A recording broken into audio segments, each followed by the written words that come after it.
अब आप कैसे समझेंगे संत को?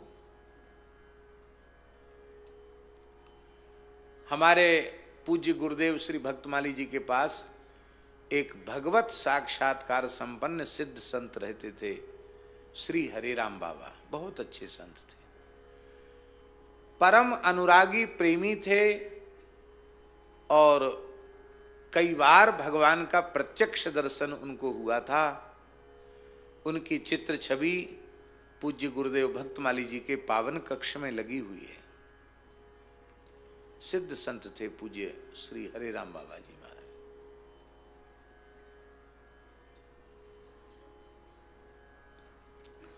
कितनी घटनाएं उनके जीवन की ऐसी हैं जो एकदम अलौकिक घटनाएं हैं।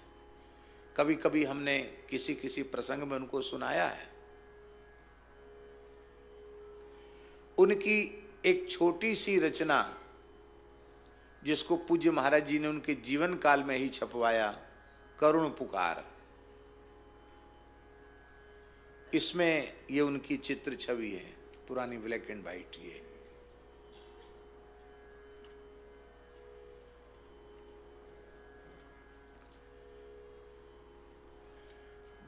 विरह के, प्रेम के भाव में सने हुए उनके पद हैं। बहुत अद्भुत उनके रसमय पद हैं। थे तो बहुत, लेकिन जितने महाराज जी को उपलब्ध हो सके उतने महाराज जी ने उनको, ये सुरक्षित रह जाएं इसके लिए महाराज जी ने छपा दिया। बाबा अहरनिश नाम जप करते थे, नाम ही उनका प्राण था और बाहर से व्यवहार इतना कठोर करते थे कि आप समझ ही नहीं सकें कि महात्मा है। और उनकी स्थिति कैसी थी, कुछ बातें सभा में कहने की नहीं होती हैं, लेकिन फिर भी गुरुजनों की मंगलमयी उपस्थिति में हम अत्यंत विनम्रता पूर्वक निवेदन कर रहे हैं। वो महाराज जी से इतना प्रेम करते थे कि वो आसन तो रखते थे जमुना मंदिर में, पर विश्राम करते थे, ज़्यादा से ज़्यादा स्नान ध्यान करने वहाँ जाते, बाकी ज़्यादा समय महाराज जी के पास रहते थे, भक्तमाली जी के पास। तब उनका तो आसन छोटी सी जगह में रहता था, महाराज जी का सामने छोटी जगह, उसी पर हमारा आसन रहता था। तो उसी में वो हम जहाँ लेटते थे वहीं वो लेट जाते थे। अब दूसरी जगह नहीं तो कहाँ जाएं, तो हरिराम बाबा के साथ ही हम लेट जाते। फिर कुछ ना कुछ उनका बच्चा पानी ले आ, बच्चा ये काम कर दे, वो तो उनकी सेवा भी, बच्चा पैर दबा दे, कभी पैर भी दबा देते थे। वृद्ध थे। तो हम सोए हुए थे, निद्रा में, गंभीर निद्रा में थे, और रात्रि का 1-1:30 बज रहा होगा शायद, और स्वप्न में हमको बहुत दिव्य श्री हनुमान जी का दर्शन हुआ। विशाल काय हनुमान जी हैं, इतने बड़े बड़े, इतने बड़े बड़े, एकदम तपे हुए स्वर्ण की कांति को लज्जित करने वाली बहुत झब्बादार रोमावली है। मणियों से जटित आभूषण हैं, शरीर से बहुत दिव्य प्रकाश निकल रहा है, और हनुमान जी कीर्तन कर रहे हैं, ताली बजा करके कीर्तन कर रहे हैं। उनकी बड़ी बड़ी दाढ़ें, दांत बड़े बड़े, मुकुट धारण किए हुए हैं, बड़ा अद्भुत स्वरूप हनुमान जी का। तो उसको देख करके, बालक ही तो थे हम डर गए। इतने बड़े हनुमान जी, ऐसे डर गए। अरे भीमसेन उनका स्वरूप देख करके डर गए, तो हम क्या हैं? हम तो कुछ भी नहीं है। महाभारत में वर्णन है। तो जैसे ही हम डरे, भयभीत हुए, तो हम तो स्वप्न में ये देख रहे हैं, और पूज्य बाबा सोते बहुत कम थे, ऐसे तकिया के सहारे टिक करके नाम जप कर रहे थे। उन्होंने तुरंत मेरी छाती पर हाथ फिराया, बच्चा पंडित डर गया? मैंने नेत्र खोले, बच्चा डर गया? आज तुझे साक्षात हनुमान जी का दर्शन हो गया है। देख, डरना नहीं, मैं निरंतर राम नाम लेता हूं, हनुमान जी मेरे सामने रहते हैं निरंतर। आज उनकी झलक तुमको मिल गई है, सो जाओ। उसके बाद तो फिर बार बार इस प्रकार की अनुभूतियां शुरू हो गई। ये इसलिए हम निवेदन कर रहे हैं कि उनकी आध्यात्मिक कक्षा ऐसी थी कि उनकी सन्निधि मात्र से एक साधन विहीन व्यक्ति को ऐसी अनुभूति हो गई। ऐसे थे वो, विलक्षण संत थे। और उनकी इस पुस्तक को पढ़ करके एक दिल्ली से माताजी आई, बोले ये संत अभी हैं? हमने कि हाँ हैं। भगवत प्राप्त संत हमने कि हाँ हैं, तो मुझे दर्शन कराओ। तो हम दर्शन कराने ले गए। 104 वर्ष की आयु में उन्होंने अपने देह का त्याग किया। वृद्ध तो थे ही, वो कपड़े पड़े भी ज़्यादा नहीं पहनते थे, अब तो बहुत वृद्ध हो गए थे। तो कूल्हा टूट गया था, तो कपड़ा ऐसे ही सामने रख लेते थे, बार बार कॉपिन कौन बांधे। वो एक किसको लेके आ रहा है, मैं यहाँ नंगा बैठा हूँ। तो उनको कपड़ा डाल दिया।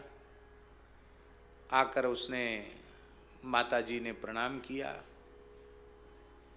हम तो सोचते थे शायद कोई सत्संग की बात बताएंगे बाबा जी, पर उसने जब प्रणाम किया तो बाबा बोले, तेरा क्या नाम है? तोतले तो बोलती थे, तेरा क्या नाम है, क्या नाम है? तो उसने अपना नाम बताया। क्या काम करती है? तो उसने कहा छोटी मोटी कोई नौकरी करती हूँ। अच्छा, और कौन कौन है तेरे घर में? बोले मेरे पिताजी जल्दी चले गए थे, घर का भार मेरे ऊपर आ गया, मैंने सब घर संभाला। तो तेरी शादी हुई कि नहीं हुई? तो उसने कहा मेरे पिताजी पधार गए थे, तो मैंने ही पिताजी वाला भी कर्तव्य और माँ को भी सहारा दिया, तो मैं विवाह नहीं किया। इतना सुनते बाबा हाथ जोड़ के कहते, देवी मैं तो बुढ़ा हो गया हूँ, अब ब्याह के लायक नहीं हूँ, तेरे हाथ पैर जोड़ता हूँ, तू यहाँ से जा। वो नाराज हो गई। बोले आप कैसी बात करते हो, इतने वृद्ध संत हो करके, मैं आपकी बच्ची के समान हूँ, आप कैसी बात करते हो? बाबा बोले तुमको किसी ने बहका दिया है कि मैं साधु हूँ। मैं साधु नहीं हूँ, मैं गुंडा हूँ, गुंडा। संत साधु सेवा करने से पुण्य मिलता है, गुंडे बदमाशों की सेवा करने से पुण्य नहीं मिलता है। ले जा ले जा ले जा। तो शायद 50 रुपया 100 रुपया दिया था उसने, और एक पैकेट सेव फल। तो फल भी वापस कर दिए, उसकी भेंट भी वापस कर दी। अब वो लेके चली भी गई। हमने बाबा से कहा कि बाबा हम तो बड़ी श्रद्धा जगा के लाए थे, हैं? क्योंकि बाबा दक्षिणा रखते नहीं थे, हम लोगों को ही दे देते थे कि भाई कुछ फल भी भगवान को भोग लगेगा तो हम लोग प्रसाद पाने को मिलेगा। वो आपने उसको भगा दिया। बाबा ने हाथ जोड़कर कहा, बच्चा काले मूड की माया से भगवान बचावे। मन की बाबा आप तो वृद्ध हैं। बोले मैं वृद्ध हूं, पर यहां रहने वाले सब वृद्ध नहीं हैं। विरक्तों के यहां स्त्रियों का आना जाना अच्छा नहीं है। लोग क्या कहेंगे, वृद्धावस्था में बाबा जी स्त्रियों से घिरा हुआ है। भेष की मर्यादा रखनी है। अब एक ही बार में मैंने फांस काट दी, अब दोबारा नहीं आएगी। तो हमने कहा बाबा कहीं दोबारा आ गई तो? बोले अब की बार गाली दूंगा। हमने कहा तीसरी बार आ गई तो डंडा रख, बोले डंडा मारूंगा। हमने कहा डंडा खा के भी आ गई तो? इतना सुनते ही बाबा रोने लग गए। बोले ऐसी श्रद्धा यदि संत के प्रति होगी तो भगवान कैसे मिलते हैं, उसको साधन बताओ। ये बात हम इसलिए कह रहे हैं, आप कैसे पहचानोगे कि ये संत हैं? इसलिए सबको संत मानो, अपने में संत के लक्षण देखो, हमारे में संत के लक्षण हैं कि नहीं। हैं तो क्यों नहीं है? और उसके लिए हमें क्या करना चाहिए, क्या लक्षण हैं संतों के। तितिक्षवः कारुणिका सुहृदः सर्वदेहिनां अजात शत्रवः शांता साधवः साधुभूषणा। तितिक्षवः, तितिक्षव का अर्थ टीकाकारों ने लिखा है क्षितिवत सहनशीलाः, धरती के समान जो सहनशील हैं।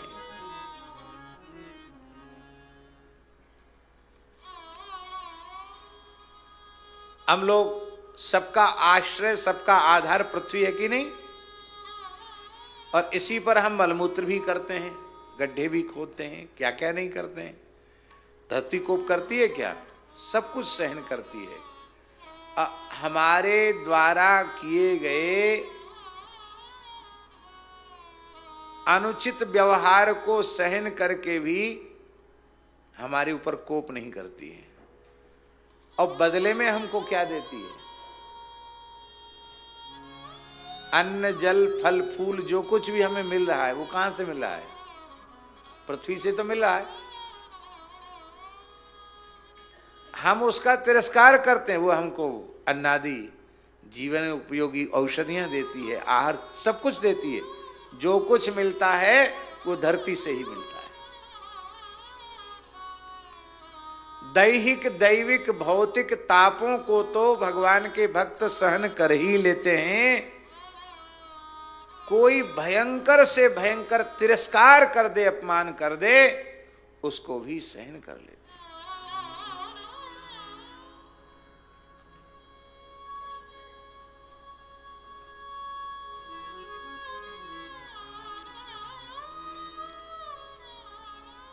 विदुर जी महाराज महाभारत ग्रंथ के अनुसार केवल धर्मज्ञ नीतिज्ञ ही नहीं है, अतिरथी महावीरों में उनकी गणना। अतिरथी हैं, बड़े उच्च कोटि के वीर हैं, योद्धा हैं विदुर जी महाराज, और धृतराष्ट्र के प्रधानमंत्री हैं, कुरुकुल के प्रधानामात्य हैं वो। और धृतराष्ट्र जन्मांध हैं, इसलिए सारे शासन की बागडोर एक प्रकार से विदुर जी के हाथ में। विदुर जी केवल मंत्री नहीं, एक प्रकार से राजा ही हैं। और ऐसे विदुर जी का भरी सभा में दुर्योधन ने तिरस्कार किया। कएन मत्रोपजुहाव जिह्मं दास्या सुतम यद्बलिनैव पुष्टः तस्मिन् प्रतीपः परिकृत्य आस्ते निर्वास्यतामासु पुराश्वसानः। अरे इस नीच कुटिल दासी पुत्र को यहां किसने बुलाया? ये हमारी जूठन खा के पल पुस रहा है, पुष्ट हो रहा है, और हमारे शत्रुओं का पक्षपाती है। ये अपराध तो इसका इतना बड़ा है कि इसको मृत्यु दंड दिया जाना चाहिए। लेकिन चलो कोई बात नहीं, हमारे पिता का भाई लगता है रिश्ते में, इसलिए बाप की शर्म रख करके, पिता का आदर रखते हुए इसको प्राण दंड तो नहीं देना चाहिए। आसु पुरात श्वसान निर्वास्यताम, इसको धक्के दे करके इस हस्तिनापुर से निकाल देना चाहिए। क्या विदुर जी इस तिरस्कार के पात्र थे? साक्षात धर्मावतार महात्मा विदुर, साक्षात भगवान धर्म ही मांडव्य ऋषि के हिसाब से विदुर जी के रूप में आए। सामान्य महात्मा तो नहीं विदुर जी। वे चाहते तो गुरुजी श्राप देकर भस्म कर सकते थे, और वो चाहते तो शापादपि शरादपि अपने अस्त्र बल से दंडित कर देते, लेकिन धन्य है उनके मस्तक पर अपमान बोध की एक सूक्ष्म रेखा तक नहीं आई। उन्होंने कहा आइए,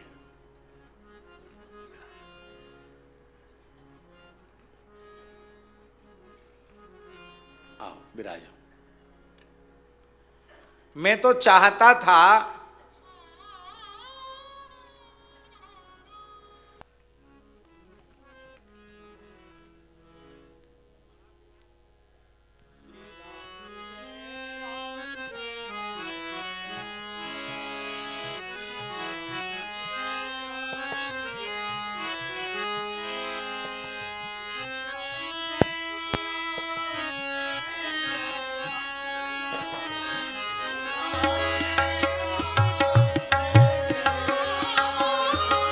श्री राम जय जय राम, श्री राम जय राम।